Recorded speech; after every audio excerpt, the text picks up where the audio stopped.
Halo semua, kami dari kelompok 4 hari ini akan mempresentasikan tentang ketahanan nasional dan bela negara.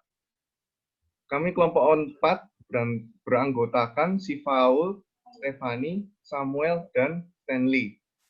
Selanjutnya, materi akan dibawa oleh Sifaul. Silakan.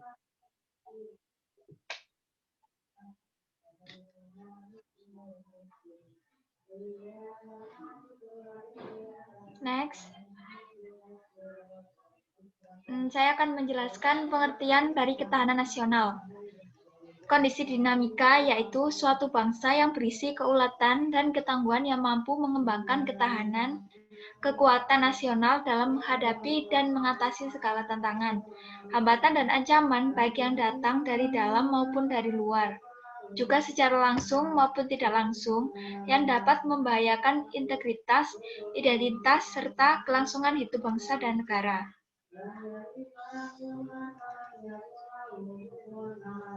Selanjutnya yaitu jenis-jenis ketahanan nasional. Ketahanan nasional terbagi dalam 5 aspek, yaitu yang pertama, ketahanan ideologi adalah kondisi mental bangsa Indonesia yang berlandaskan keyakinan dan kebenaran ideologi, yang mana Indonesia menganut ideologi Pancasila. Artinya, kemampuan Pancasila untuk menggalang dan memelihara persatuan dan kesatuan nasional, dan kemampuan menangkal penetrasi ideologi asing, serta nilai-nilai yang tidak sesuai dengan kepribadian bangsa. Yang kedua yaitu ketahanan politik. Ketahanan politik adalah kondisi kehidupan politik bangsa Indonesia yang berlandaskan demokrasi politik berdasarkan Pancasila dan Undang-Undang Dasar 1945, yang mengandung kemampuan untuk memelihara sistem politik yang sehat dan dinamis. Next. Selanjutnya yaitu ketahanan ekonomi. Ketahanan ekonomi adalah kondisi kehidupan perekonomian bangsa yang berlandaskan demokrasi ekonomi yang berdasarkan Pancasila.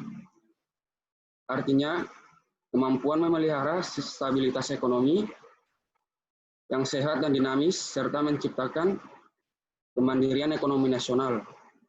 Selanjutnya yaitu ketahanan sosial budaya.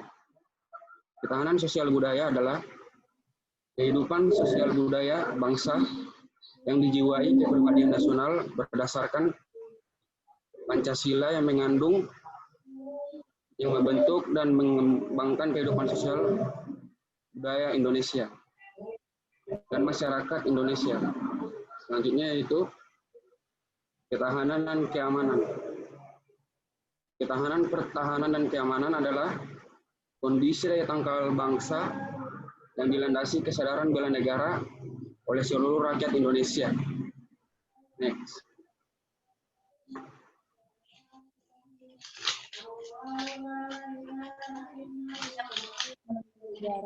Kalau ketahanan nasional itu lebih ke kemampuan suatu nasional untuk memelihara keutuhan suatu bangsa dari berbagai upaya pelemahan bangsa dan bernegara maupun dari luar negeri atau maupun dalam negeri sendiri. Terus untuk bela negara itu lebih ke dilakukan oleh seluruh warga Indonesia. Next. Terus untuk bela negara ada dibagi menjadi dua, yaitu fisik dan non-fisik. Yang untuk yang fisik itu contohnya seperti mengikuti wajib militer. Terus untuk yang non-fisik itu contohnya lebih ke hal sederhana seperti masyarakat Indonesia diwajibkan untuk membayar pajak, mencintai produk Indonesia, terus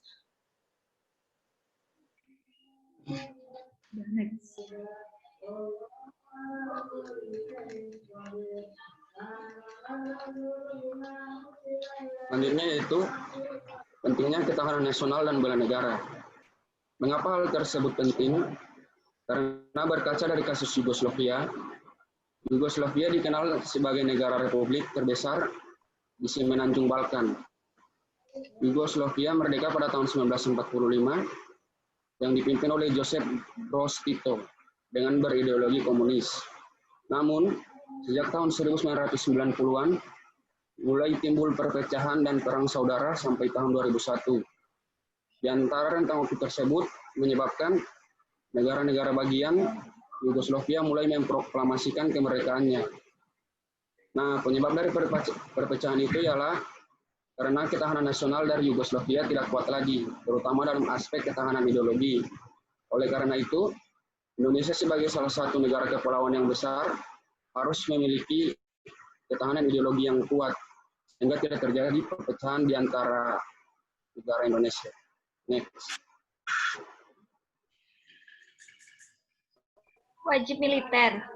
Wajib militer atau seringkali disingkat sebagai WAMIL adalah kewajiban bagi seorang warga negara berusia muda terutama pria, biasanya antara 18 sampai 27 tahun untuk menyandang senjata dan menjadi anggota tentara dan mengikuti pendidikan militer guna meningkatkan ketangguhan dan kedisiplinan seseorang itu sendiri.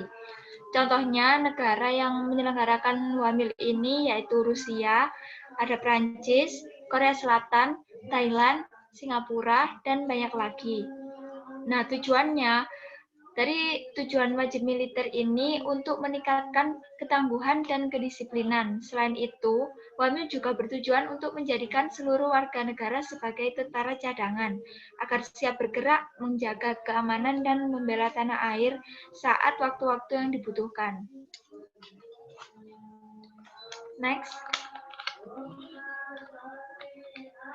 Nah, kenapa Indonesia tidak menyelenggarakan wajib militer, sedangkan dari PPT sebelumnya sudah ditunjukkan bahwa banyak beberapa negara maju yang telah menyelenggarakan wajib militer.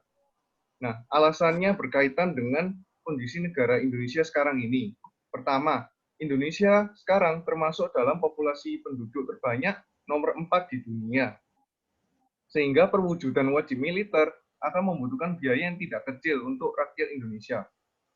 Kedua, Indonesia tidak dalam keadaan darurat seperti dulunya Korea Selatan, sehingga wajib militer tidak sangat dibutuhkan.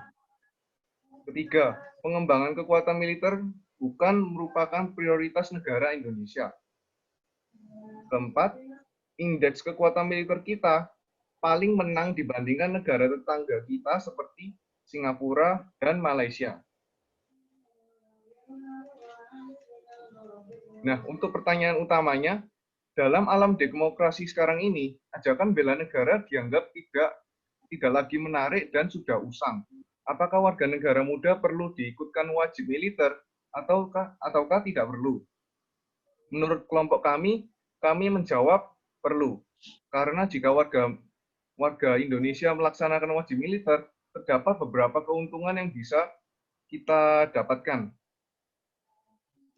Dengan adanya wajib militer, warga Indonesia akan lebih terdidik dan dapat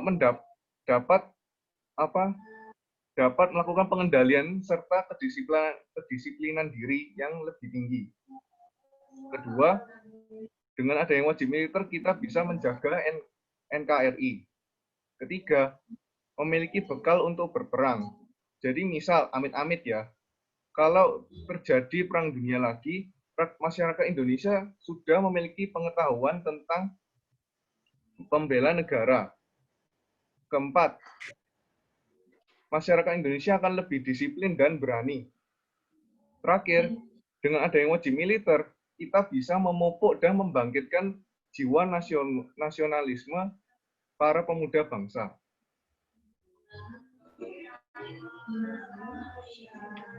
Bela negara itu juga penting. Salah satunya itu kayak tadi yang membayar pajak secara tepat waktu untuk setiap individu. Terus yang kedua ada taat akan hukum yang sudah dibuat oleh negara. Terus yang ketiga itu mencintai produk-produk dalam negeri. Dan yang terakhir itu bisa mengikuti pendidikan kewarganegaraan. Contohnya seperti civic ini.